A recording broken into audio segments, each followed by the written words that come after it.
¿Dónde leíste eso? ¿Cómo te enteraste? ¿Está comprobado? Me interesa ese tema. ¿Cuál es tu fuente? ¿Dónde escuchaste eso?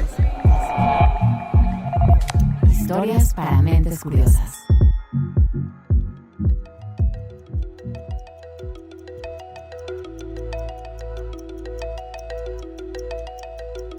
Existen enfermedades que vuelven año con año, pero no por eso dejan de sorprendernos. Cada vez que regresan, afectan a mucha gente, y aunque las asociamos con los trópicos, actualmente están llegando a lugares que nunca imaginamos y en épocas del año insospechadas. El episodio de hoy es sobre una de esas enfermedades, el dengue.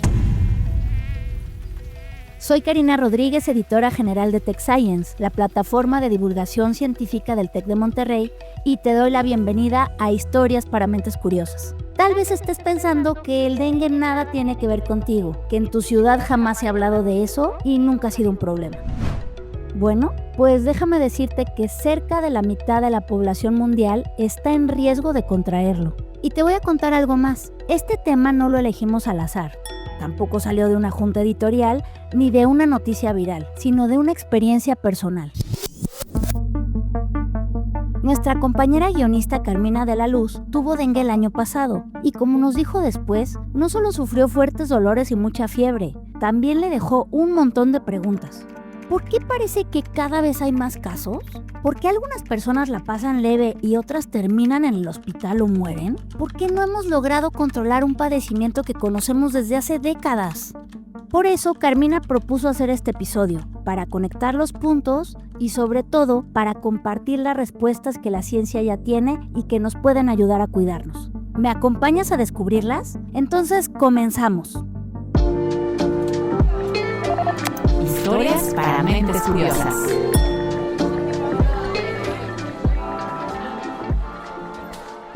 Una tarde de octubre comencé a sentirme mal y primero pensé que era por el cansancio porque había tenido mucho trabajo esa semana y había hecho ejercicio casi todos los días.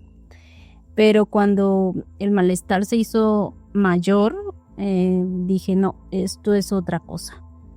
Sentía como si me picaran con muchas agujas las rodillas, como si me aplastaran una con otra las vértebras lumbares en la espalda baja, y como si alguien me jalara por atrás los ojos. Eran dolores que yo nunca había sentido antes.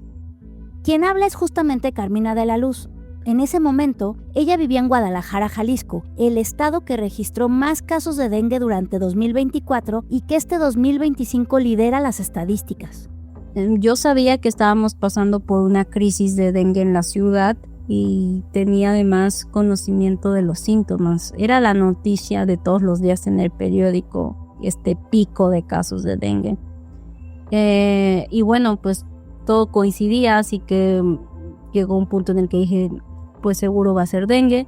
Me fui al otro día luego al médico y él me lo confirmó. Me acuerdo que yo tenía una boda ese fin de semana y todavía se me ocurrió preguntarle si podía ir a la boda. Me dijo que no por el riesgo, que no lo recomendaba por el riesgo de que contagiara yo a otras personas y porque no iba yo a tener ganas de ir a ninguna parte. Y tal cual, me sentí pésimo unas horas después. El dengue es una enfermedad infecciosa ocasionada por un virus del que hay 4 tipos, 1, 2, 3 y 4, y se transmite por la picadura de mosquitos Aedes aegypti y Aedes albopictus. Escuchemos a Mariana Merlo, infectóloga pediatra y presidenta de la Sociedad de Infectología de Jalisco. La sintomatología depende mucho de la edad, depende mucho del tipo de virus y depende de las características de cada huésped. Prácticamente contamos con la fase febril que abarca prácticamente del 1 al 7º día. En esta fase es una fiebre elevada, de difícil control. Puede haber un dolor de todo el cuerpo, mialgias, artralgias. Puede haber sobre todo dolor de cabeza y dolor retroocular, es como lo característico del dengue. Luego suele aparecer un sarpullido o rash, que la gente describe como un verdadero infierno, que es extraordinariamente molesto. Cuando va cediendo la fiebre, estamos hablando a partir del 5.º día, es cuando aparece el DASH. Y puede acompañarse también de síntomas digestivos. Puede haber náusea y vómito importante, intolerancia a la vía oral y que no quieran comer. Y justo cuando parece que el paciente está mejorando, se presenta una fase crítica.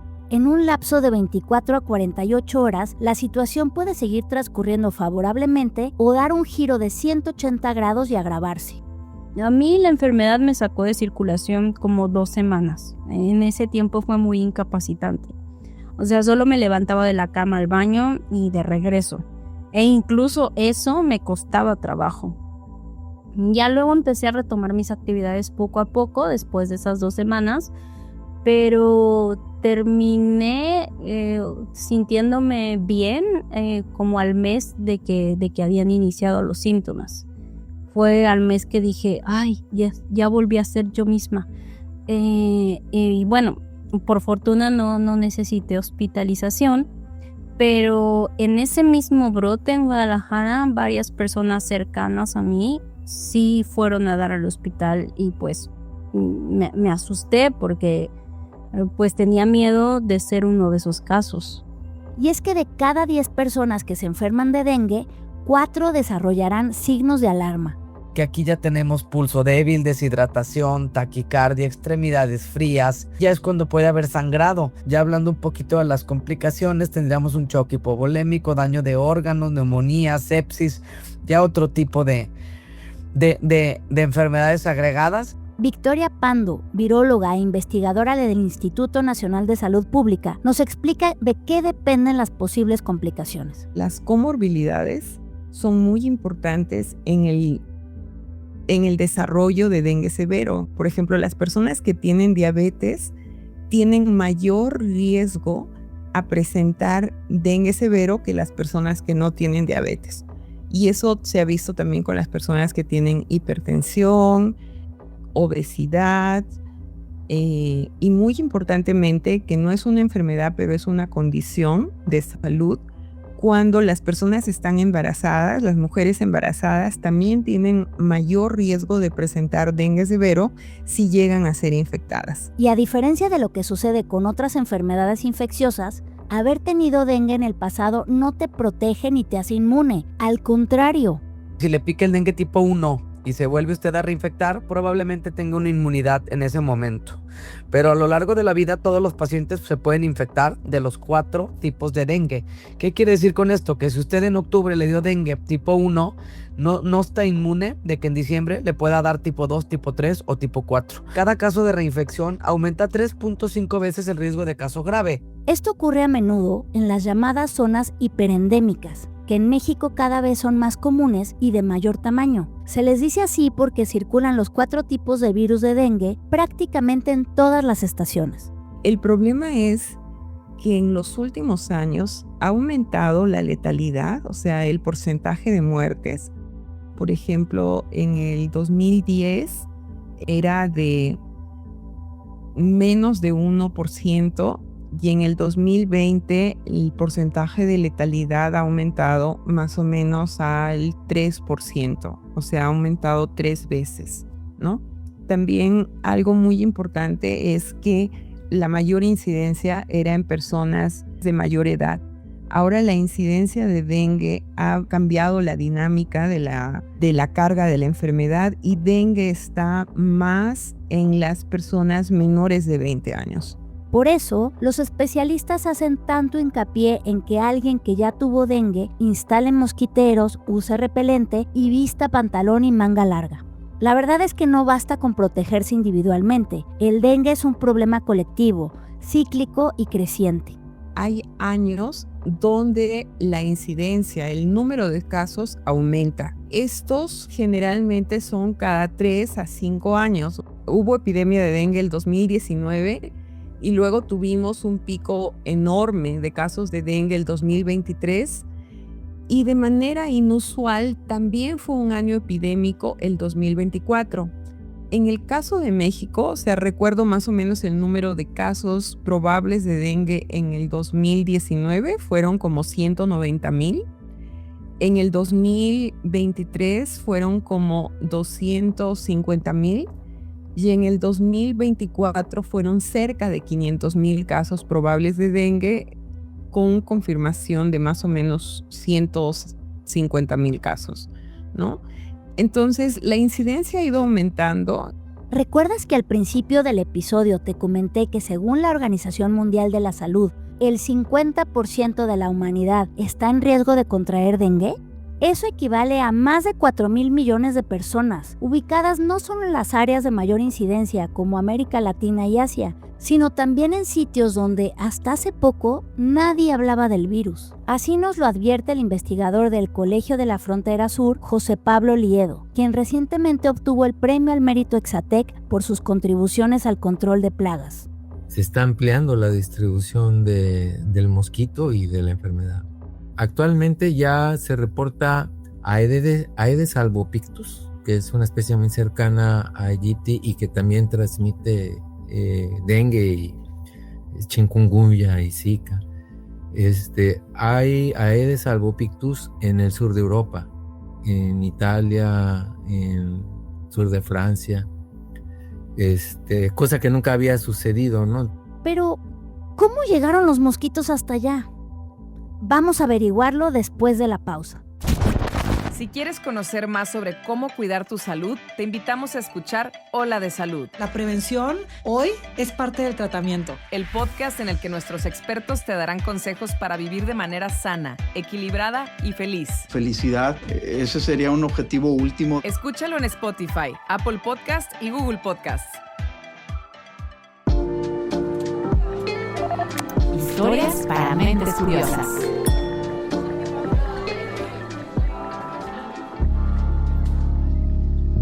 Antes de la pausa escuchamos qué pasa cuando el dengue te alcanza. Hablamos de sus síntomas, de sus posibles complicaciones y de que cada vez hay más casos en lugares donde antes no había y no solo en épocas de calor. Que en tan solo una semana se disparó hasta un 55% los casos de dengue aquí en Nuevo León. Pero en la última década han empezado a llegar con más frecuencia al viejo continente, a Europa. En 2010 fue la primera vez que hubo contagios autóctonos. Caso de dengue autóctono. No se contagió en el exterior, no se contagió en otro país y vino infectado, sino que se infectó aquí en el Uruguay. Si queremos frenar la crisis antes de que se nos salga de las manos, primero debemos entender cómo se generó. El dengue es una enfermedad compleja porque tenemos varios actores, ¿no? Por un lado es el vector, el virus, ¿no? El animal, en este caso humano, el humano infectado, y el ambiente. Entonces, la conjunción de estados ideales de estos 4 factores es que da la infección. De acuerdo con estudios genéticos, este círculo vicioso surgió en África hace unos 85,000 años. En aquella época, los ancestros de los actuales mosquitos Aedes vivían en ambientes silvestres, criando en huecos de árboles y alimentándose de sangre de diversos animales, hasta que algunos empezaron a sentirse demasiado cómodos cerca de las personas. El Aedes aegypti prácticamente es un mosquito adaptado al humano. O sea, fuera de donde hay humanos no hay Aedes aegypti. Han respondido de manera pues de llamar la atención a muchas situaciones ambientales. Inclusive se le considera un caso de domesticación, como la del gato o el perro. O sea, así como los gatitos y perros más dóciles y sociables tuvieron mayor éxito entre los humanos, los mosquitos con un olfato especializado en nuestro olor sobrevivieron mejor. Y al igual que las mascotas, requieren de nuestro cuidado. La proliferación del mosquito Aedes aegypti depende casi exclusivamente de recipientes artificiales, tales como tanques o pilas de agua, cubetas, llantas, floreros, hasta tapas que se quedan con agua. La hembra es la que pone alrededor de 150 huevos en cualquier lugar de agua estancada, es la que pica normalmente y es la que infecta. ¿Sí? Tiene un predominio de pico de horario, no es que no piquen todas las 24 horas, pero tienen un predominio al amanecer y al atardecer. Mientras los machos se alimentan de néctar, las hembras buscan sangre porque es rica en proteínas y hierro, 2 nutrientes indispensables para incubar a su progenie. Si la mosquita en cuestión trae consigo dengue, cada vez que pique lo transmitirá a las personas. Además, sus crías nacerán infectadas y podrán contagiar desde el primer piquete, o sea, serán capaces de contagiar sin tener que picar a alguien enfermo primero. Ese no es un superpoder del insecto, sino del propio virus que también evoluciona. El virus también se adapta. O sea, los virus de RNA, como es el virus dengue, o sea, mutan muy rápidamente adaptándose a situaciones. Sin embargo, no todo es biología. Hay aspectos sociales que han facilitado el estallido del dengue. Me refiero concretamente a la urbanización no planificada. Lugares con mucha lluvia y con poco desarrollo de infraestructura hidráulica, drenaje y agua potable, pues son sitios que tienen muchos problemas con estas enfermedades, porque sí se hace muchísima promoción de la importancia de deshacerse de cacharros, de evitar que en las casas haya reservorios, pero por más que se hace, se sigue encontrando, ¿no? A esto hay que sumarle que los mosquitos y el dengue van a donde vayamos los humanos, pero no porque tengan alas. Los mosquitos solamente vuelan de 200 a 600 metros. Eso no pasa de una manzana. Entonces, quienes transportamos realmente al virus son las personas enfermas, porque nosotros nos movilizamos más. Al principio, el comercio marítimo que se llevó a cabo en los siglos XVI al XIX llevó estos insectos de África a América y Asia. Más tarde, el ferrocarril y las autopistas contribuyeron a su expansión interna. Y recientemente el tráfico de productos como los neumáticos usados o las plantas ornamentales los introdujo a Europa. Nosotros vamos de una ciudad a otra y estamos transportando al virus. Y si en esa ciudad hay mosquitos Aedes, que son los mosquitos de patita blanca con negra, pues los que estamos contribuyendo ampliamente en la diseminación somos los humanos enfermos que nos movilizamos. Por si fuera poco, hay un factor que está alterando aún más las reglas del juego. Se trata del cambio climático. Es claro que los mosquitos necesitan temperaturas cálidas para vivir, y se sabe que el calor favorece la multiplicación del virus dentro de ellos. Ahora bien, conforme el planeta se calienta como consecuencia de las actividades humanas, la frontera donde el insecto y la enfermedad pueden coexistir se expande hacia los polos. Los inviernos no son suficientes como para evitar que crezcan las poblaciones en esas zonas. Ese es como el factor asociado a la ampliación del área en donde se están reportando estas enfermedades. En comparación con la época preindustrial, la Tierra ya se ha calentado 1.2 grados Celsius y con cada décima el dengue gana terreno. El mosquito estaba muy delimitado a zonas por debajo de los 1500 metros sobre el nivel del mar, que era más o menos pues las zonas que tenían alrededor de 30 grados centígrados de temperatura en el verano, ¿no? Sin embargo, ahora el mosquito, por ejemplo, hay brotes de dengue en Nepal, ¿no? Que es un país, digamos, de alta montaña, pero que tiene regiones pues entre 1500 y 2200 metros que presentan casos de dengue, porque el mosquito se ha acostumbrado a vivir a zonas más altas, porque la temperatura también de esas zonas ha aumentado. Y eso no es lo peor. Utilizando modelos por computadora, un estudio de 2019 calculó qué tanto se incrementará el riesgo de dengue a nivel mundial bajo los escenarios más severos de cambio climático. La investigación concluyó que durante este mismo siglo, casi 1.000 millones de personas más estarán expuestas, y se espera que las zonas con mayor aumento de riesgo sean Europa, las regiones de gran altitud en las zonas tropicales, los Estados Unidos y Canadá. Así que, como ya te habrás dado cuenta, el dengue es un desafío global. Y en el afán de combatirlo, caemos una y otra vez en el mismo error: fumigar con insecticidas. Los insecticidas fueron un gran invento, ¿no? Cuando se descubrieron, ya decían que se había acabado el trabajo para los entomólogos, ¿no? Y sí, tuvieron un impacto impresionante en su creación, pero muy pronto también nos dimos cuenta de todos los problemas asociados a su uso, ¿no? Para empezar, dan una sensación de falsa seguridad y no eliminan a los huevos ni a las larvas del mosquito. En cambio, sí afectan a otros organismos. O sea, se matan muchos insectos, no solamente el insecto plaga. Está el problema de la resistencia, que pues yo casi les apuesto que cualquier caso de aplicación de insecticida en insectos termina con desarrollo de resistencia. La cosa está así. Debido a su plasticidad genética y su reproducción veloz, es normal que aparezcan mutaciones al azar. Aunque casi siempre esos cambios en su material genético son inofensivos, en ocasiones pueden hacerlos inmunes a cierto insecticida. Y si las personas abusamos de tal sustancia, el fenómeno se acelera. ¿Qué tanto? Más pronto de lo que te imaginas. El uso masivo de DDT, por ejemplo, comenzó en 1946 y un año después ya había mosquitos resistentes. Está la contaminación, porque obviamente la aplicación de los insecticidas pues deriva en residuos que son muy persistentes en el ambiente y que de repente ya los hay en leche materna. Por eso el grupo en el que estoy en Ecosur, pues hacemos todo menos evaluar insecticidas, porque lo que pensamos que se necesita con urgencias es alternativas. José Pablo Liedo es especialista precisamente en una de las soluciones más prometedoras. La denominan técnica del insecto estéril. La técnica del insecto estéril es una técnica muy amigable con el ambiente. A diferencia de la mayoría de los métodos de control de plagas, que lo que hacen es matar la plaga, aquí lo que hace la técnica es disminuir su natalidad, ¿no? Es como hackear el sistema reproductivo del mosquito con un caballo de Troya biológico. Primero, se crían en el laboratorio grandes cantidades de machos y se les esteriliza con un método físico, algo semejante a una vasectomía, pero en lugar de bisturí se usa radiación. Luego se les libera para que se mezclen con la población natural. Llegado el momento, se aparean con las hembras como cualquier mosquito común y corriente.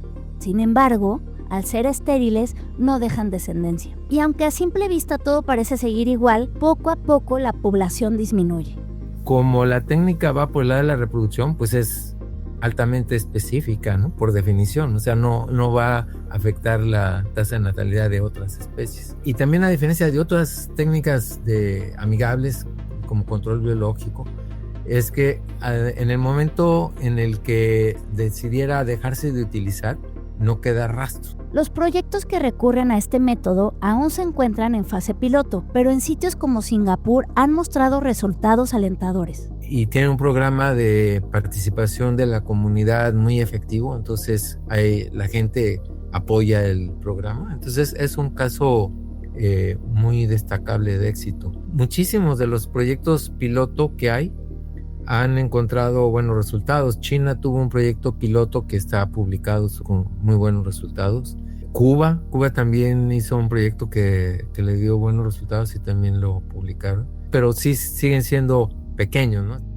Además, como cualquier otra alternativa, esta tiene sus limitantes.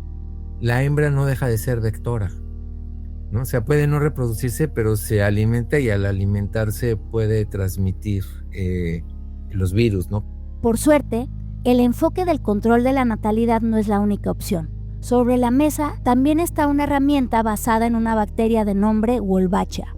Existe de manera natural en muchas especies de insectos, pero se ha encontrado que cuando se transfiere a especies que no la tienen o que no tienen una cepa en particular, tiene efectos negativos en la reproducción de la especie, ¿no? Se producen solamente machos o no se producen machos, o simplemente baja la fecundidad a nivel de que las poblaciones ya no crecen. En el caso de la Aedes aegypti, la introducción deliberada del Wolbachia que hacen los científicos impide que los mosquitos transmitan el dengue. Aunque no afecta en la reproducción, sí pues evita que haya transmisión de la enfermedad. Y eso es de lo que ha tenido más éxito. Se llama que son técnicas de reemplazo, porque la población sigue siendo la misma, lo único es que se ha reemplazado por una población que tiene esta característica, ¿no? Wolbachia es una bacteria y en cualquier momento puede mutar y perder esa característica. Entonces ha sido efectiva, incluso económicamente parece mucho más atractiva, pero sí tiene ese riesgo. El riesgo de que de repente deje de funcionar. Ante la duda, lo que están haciendo los especialistas es probar la suma de ambas herramientas. El paradigma en el manejo de plagas es el manejo integrado de plagas.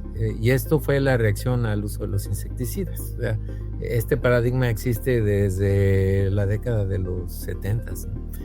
Pero se hace la pregunta de por qué no se ha aplicado el manejo integrado de plagas, y sobre todo en países en desarrollo. Y entonces la respuesta es que pues no solamente es la ciencia, ¿no? Sino es una combinación de factores sociales, económicos, políticos, ambientales. Para cerrar el episodio, quiero mostrarte que se puede vivir en un mundo con dengue sin tenerle miedo todo el tiempo. Por eso, al volver de la pausa hablaremos de otra herramienta clave, las vacunas, y repasaremos las pequeñas medidas cotidianas que pueden marcar una enorme diferencia. Cuida tu mente. Los expertos del TEC de Monterrey brindan herramientas y consejos para potenciar una vida positiva. ¿Por qué nos es tan difícil a veces perdonar? Un programa con ejercicios y rutinas para ayudarnos a cultivar una vida plena. El perdón es una elección. Escúchalo en Spotify, Apple Podcast y Google Podcast. Historias para mentes curiosas.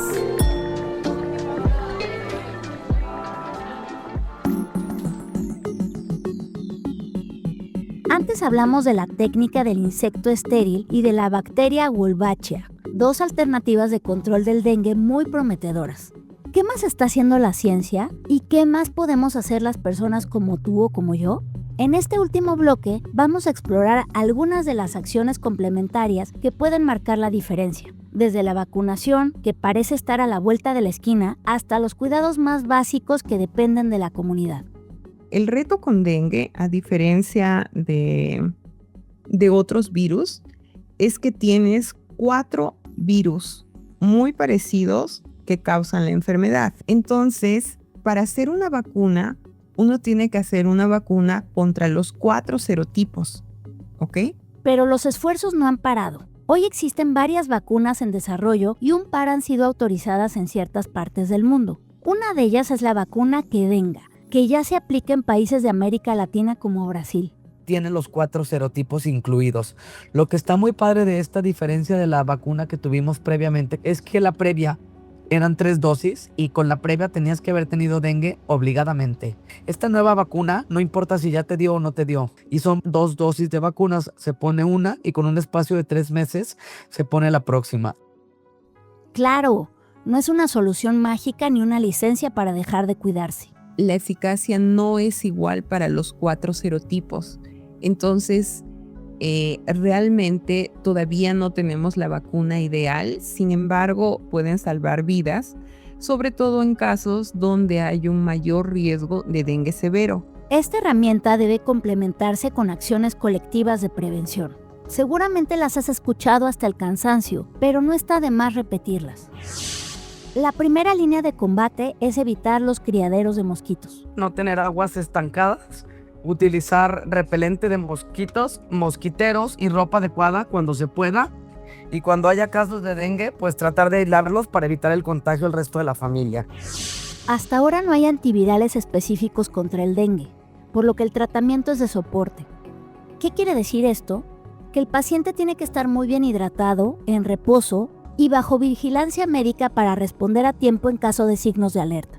No nos acostumbremos a que a todo el mundo le da dengue, porque eso hace que se disminuya la importancia. Entonces, como mensaje general, yo diría a la población que laven sus patios, que volteen los recipientes, que no le den un sitio de vivienda a los mosquitos y por eso mantengamos nuestros espacios limpios. Recuerda, a veces volver a lo esencial y hacerlo bien puede salvar vidas.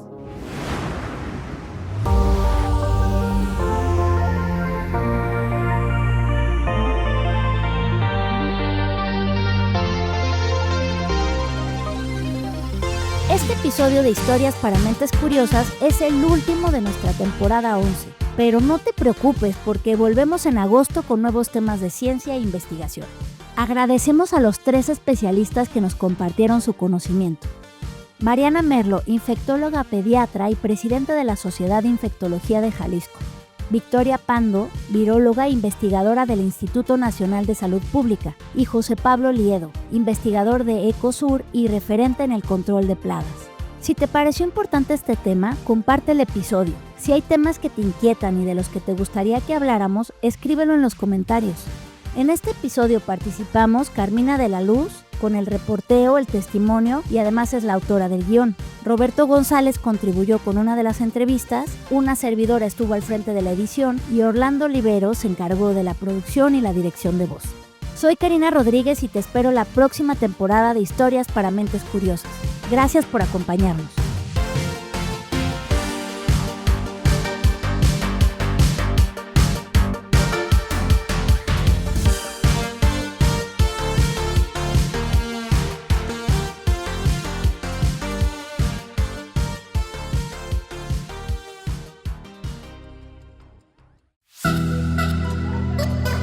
¿Cómo te enteraste? ¿Está comprobado que tienes ese tema? ¿Cuál es tu fuente? ¿Dónde escuchaste eso? Historias para Mentes Curiosas.